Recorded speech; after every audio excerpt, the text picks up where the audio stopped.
میرے نبی پاک صلی اللہ تعالیٰ علیہ وآلہ وسلم نے ارشاد فرمایا جب کسی سے کوئی بات پوچھی گئی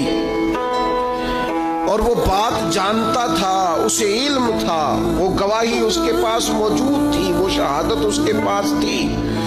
اس سے پوچھا گیا لیکن اس بندے نے چھپائی، یہ سنن ابو داؤد میں حدیث ہے، اللہ کے محبوب فرماتے ہیں قیامت کے دن اس بندے کے منہ میں اللہ آگ کی لگام ڈال دے گا۔ لو اب تیرے منہ میں لگام ڈال دی اور وہ بھی آگ کی، اب نہ بولنا، چونکہ جب حق بولنے کا ٹائم تھا تب تو نہیں بولا، جب تیری ضرورت تھی، جب تیرے کہنے سے